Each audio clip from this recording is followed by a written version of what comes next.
Yo, so guys, welcome back to another video, and this has been a long time coming. And firstly, people have been wanting a Patrick Siakam reaction a lot, and that will come probably on Thursday. It's Tuesday today, so yeah, Thursday, because I think Wednesday I've already got my videos like recorded, so I can't really post it then.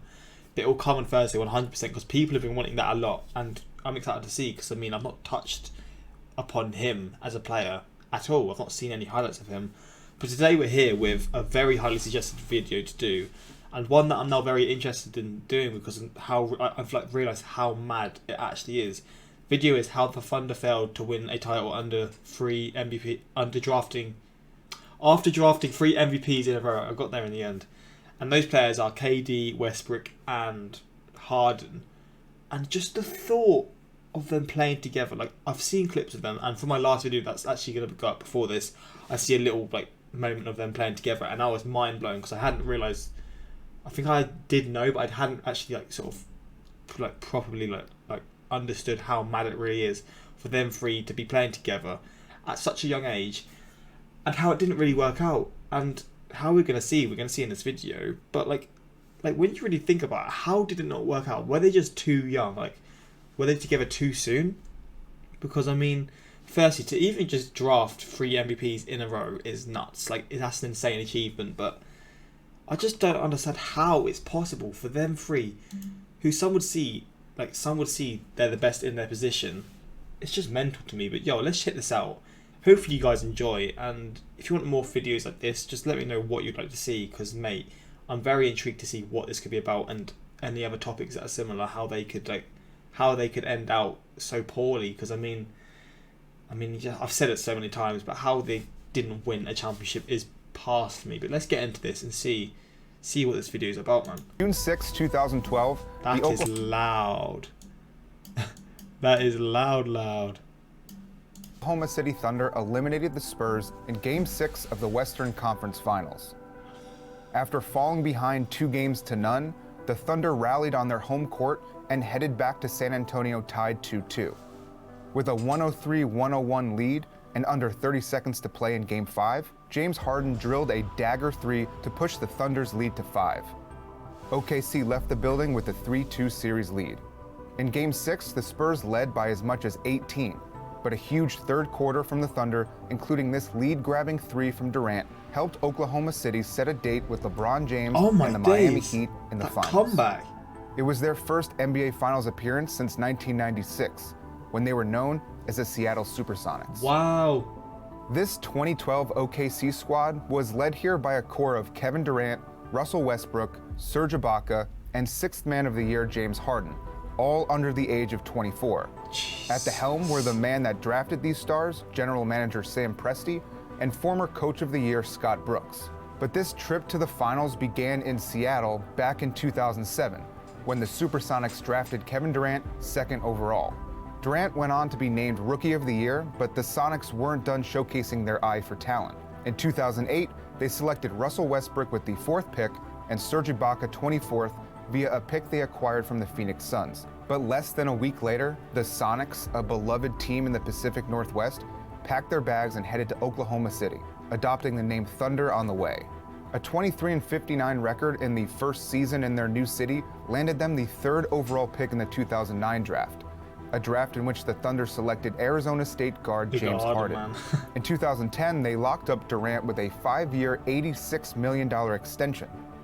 In return, he helped deliver the Thunder a 55-27 record and a 4 seed in the playoffs. The hype behind this team must have been insane.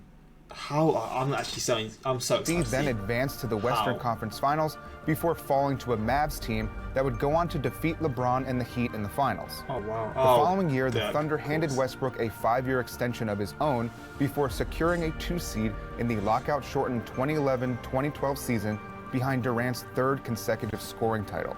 A thrilling playoff run put them within arm's reach of an NBA championship, as the basketball world appeared to have its next dynasty coming together before its eyes. The Thunder had home court advantage and momentum as they entered a series against a Heat team that was proven to be vulnerable the year before. Could this young gun team delay King James his crown one more year? No. No. Class. Raps. After taking Game 1 in Oklahoma City, the Thunder fell silent as Miami's Big Three turned up the heat. LeBron and company won 4 straight to give the city of Miami its second NBA championship. Through, isn't it? The offseason became one of big decisions for GM Sam Presti, as both Serge Ibaka and James Harden entered the final year of their rookie contracts. In August, Ibaka signed a 4-year, $48 million extension, casting a sudden shadow of doubt over OKC's ability to re-sign Harden without diving headfirst into luxury tax hell. What the Thunder didn't know was that a new TV deal was going to help the salary cap explode in a couple years, providing aloe for those luxury tax burns. But with an inability to predict the future, they did what they thought was right. They offered Harden a deal worth about $5 million short of the max. They asked their budding star, who had already sacrificed a starting role to help the team, to sacrifice a little bit. So like he said, he was a sixth man. He wasn't actually a starter. Jesus Christ. More to help their bottom line. Harden understandably felt he had sacrificed enough already, and with neither side budging, Presti decided to flip him to the Rockets for a haul including Kevin Martin, Jeremy Lamb, and draft picks.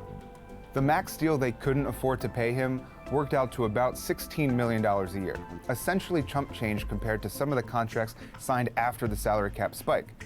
But that's the tragedy of the situation. As the stars began to align, the timing was just a bit off. Or they blew it. The choice is yours.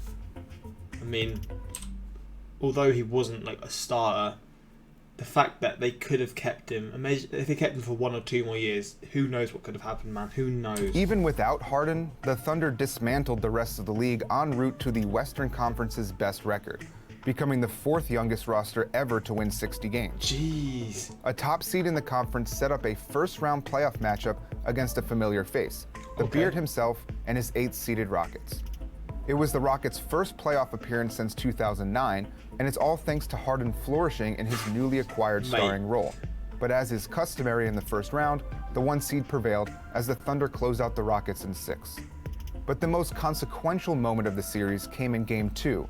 As a timeout was called in the second quarter, Rockets guard Patrick Beverley lunged at the ball, connecting with Westbrook's knee in the process.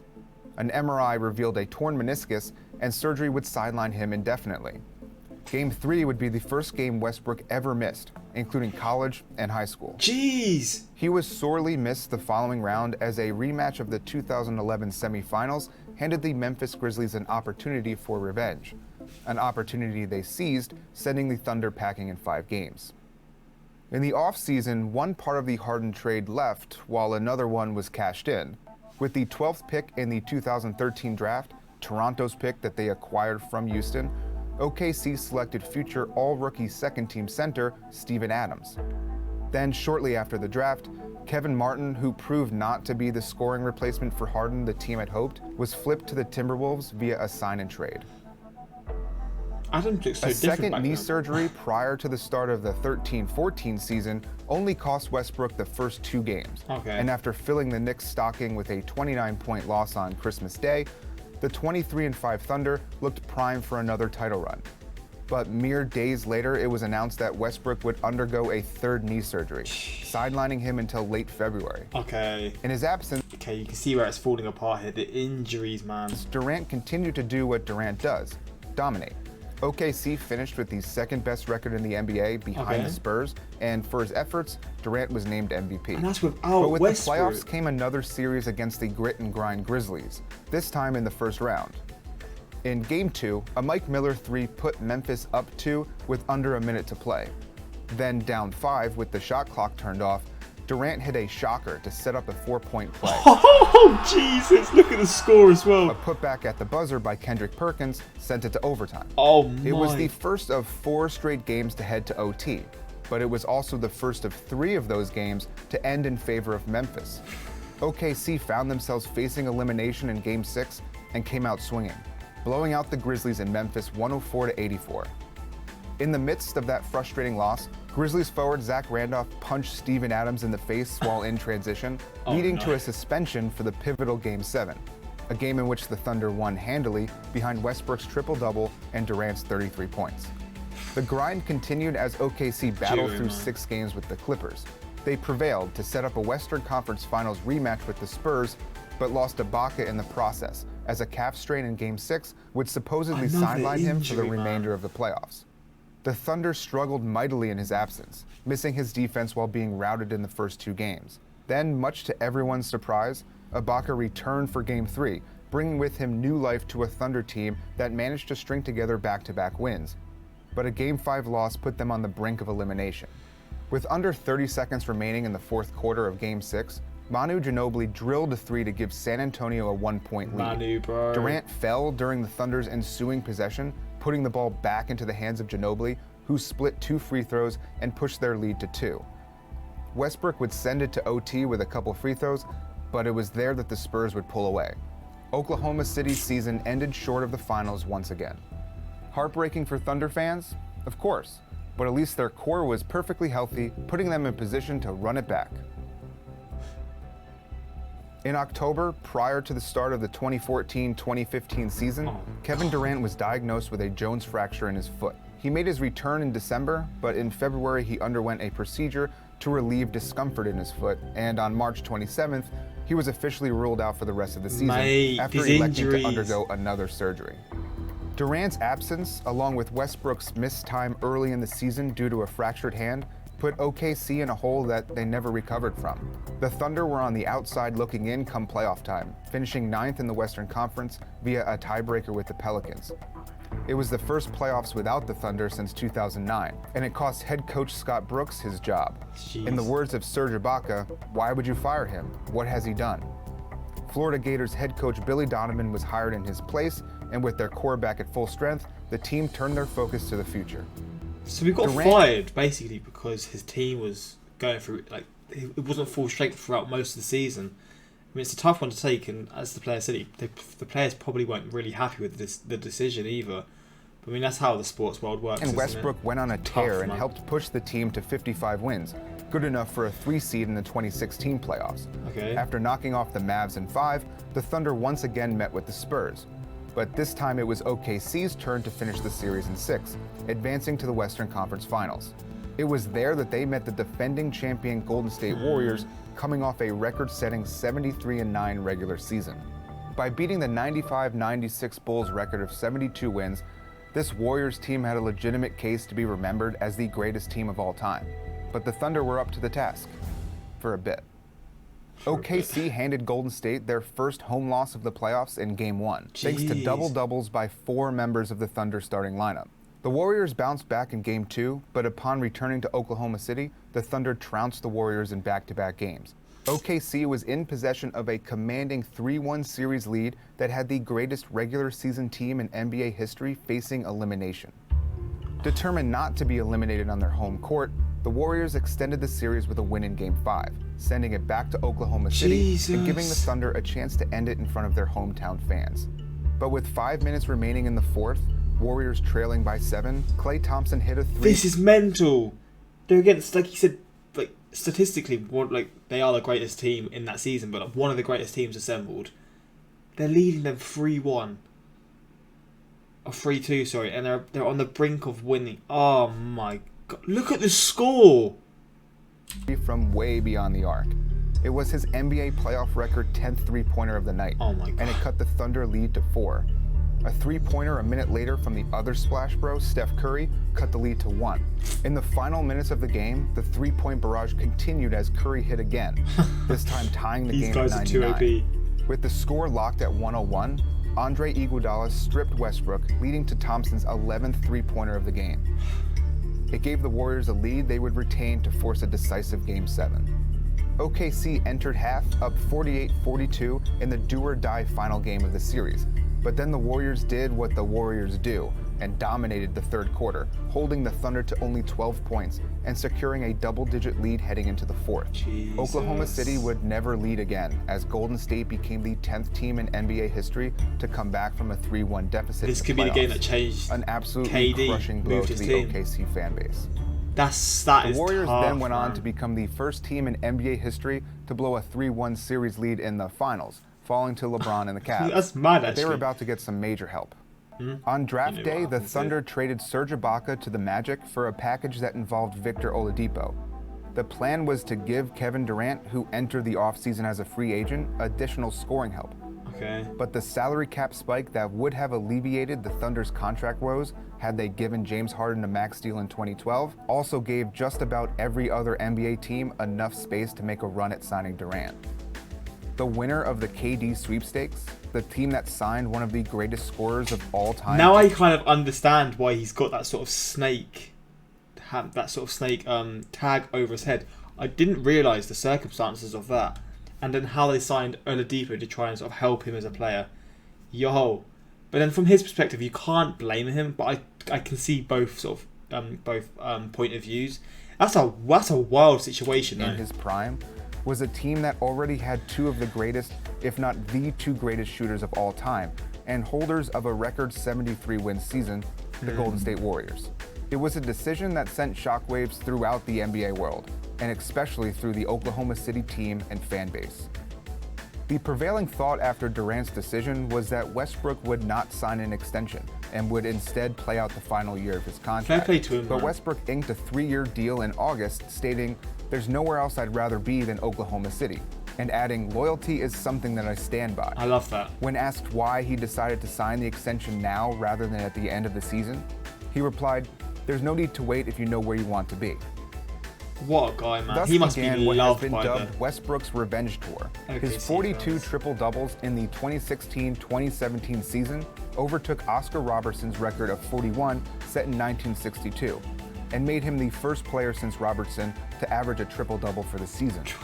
The MVP race that year came down to two players, Westbrook and his former teammate James Harden. Jesus Christ. In the end, Westbrook received the crown, but the real battle between the two came in the first round of the playoffs. It was the second time Harden and the Rockets faced off against his old team in the postseason, but this time it was Houston that would advance. The Rockets eliminated the Thunder in 5 games, making it clear that Westbrook couldn't do it alone. As for Kevin Durant, he was named Finals MVP as he finally became a champion. Mate. In the offseason, the Thunder made 2 huge moves. The first came in July when they traded a package including Victor Oladipo for Pacers superstar Paul George. Okay. The second came in September when Westbrook signed a 5-year supermax deal worth over $200 million, Jesus. cementing his place in a Thunder uniform. They also traded for former All-Star Carmelo Anthony, which would have been a bigger deal if it worked out. Anthony never really fit in, and it started a game of hot potato as he bounced around the league. But Melo stayed with the team for the duration of the year, a year in which Westbrook and George proved to be a formidable duo, just not good enough to get out of the first round of the playoffs. Jeez. But even as Durant collected his second NBA championship and James Harden became the 3rd member of the 2012 Thunder to be named MVP, OKC appeared to be on the verge of great things of their own. Despite speculation for years that George had a desire to play in LA, he re-signed with OKC, stating, "I'm here to stay." Paul George was there to stay, committed to the Thunder for 4 years. He leaves, Shortly doesn't after he? re-signing George, think. they sent Anthony to the Hawks, where he would play no games for them. Wow. On April 10th, the final regular season game of the 2018-2019 season, Russell Westbrook tied Magic Johnson for second on the career triple-double list with his 138th. OKC won that game, locking in the 6th seed in the playoffs. In the first round, the Thunder matched up against Portland and fell behind 3-1. They put up a fight in an attempt to stave off elimination in Game 5, but with the game tied at 115, Damian Lillard decided to mark his chapter in basketball lore with a game winner in Paul George's face. I've seen that before, man. Lillard ended OKC's season and then waved goodbye, which was fitting because a few months later, Paul George requested a trade to the Clippers in order to join forces with Kawhi Leonard in LA. Yep. In the Mate. wake of George's departure, Westbrook asked for a trade as well. In an Oh. attempt to do right by him, Oklahoma City found a trade partner high on Westbrook's list. On July 11th, Russell Westbrook was reunited with an old friend. He trades and then it didn't work out, did it? And he comes back, I think. When I didn't realise he was... Oh, my. So they played together for a little he bit. was traded to the Houston Rockets for Chris Paul and a backpack full of draft picks. Sam Presti, without the benefit of a number 1 pick, drafted 3 future MVPs in 3 consecutive drafts. It's the beginning of what should be a story of historic triumph, a meticulously crafted master plan for basketball dominance. But in the end, it was all just a stack of paper in the wind, as fans and front office alike reached out to the pieces of success floating around them. There was nothing they could do but watch it all disappear over the horizon. Mate, what a video. Thanks for watching. This was nuts. This was nuts. I'm pretty sure Westbrook went back, right? Russell Westbrook. I'm pretty sure he went back to OKC, Oklahoma. Oh, no, he didn't. Oh, I thought he did. I think. But where the Thunder could have traded Russell Westbrook instead of the Rockets. Oh, I thought he'd moved back. Oh, okay, I've not actually seen him in. I've not seen him play much in the Rockets uniform. Mate, what a video! This was crazy. This whole sort of all these little things going on. It's mental, and I was actually mind blown when I saw like, what was the bit? What was the part that like really got me? Was it like? I think it was the. I can't even remember. There was a point in this that I was genuinely mind blown, but the whole thing was wild. And mate, I need to see more videos like this. Like, is there any more that can relate? Because I mean, just the thought of these guys playing together. Imagine them at their prime playing together. Like, imagine KD goes and joins the Rockets after him and Westbrook had their little moment, as you could say. Imagine they end up playing together for the Rockets. OKC fans would be pissed, man. But hey, I mean, that's just how the sport is. I mean, maybe they were just a bit too young to play together. And how Harden was the sixth man, he wasn't really playing as much. Like, he wasn't as good as he is now. I'm here to say Paul George. Yeah, that's funny. A year later, he's off, mate. I'm not even an OKC fan, but this horror story, so many unlucky situations. Man, the injuries. I think that was it, actually. The injuries, the amount of injuries and like scenarios that, if they didn't happen, they would have won. Like against the Warriors, how they gave up that lead. Like, mate. You've got to feel for their fans, man. You've genuinely got to, but still, at the end of the day, this is a crazy video, and I've really enjoyed it. It's just mental to me. I'm mind blown as to how they didn't win a championship. But hey, that's just how sport is, right? Injuries happen for a reason. Like, you can't just expect injuries not to happen. Like, these are people; they're not robots at the end of the day. But yo, banger of a video, and yo, hopefully you guys enjoyed. Until next time, like, subscribe, peace. Wow. How the hell did they not? I can't believe that. Steven Adams pre-Aquaman. That's what I thought. He looked so different there. He looked so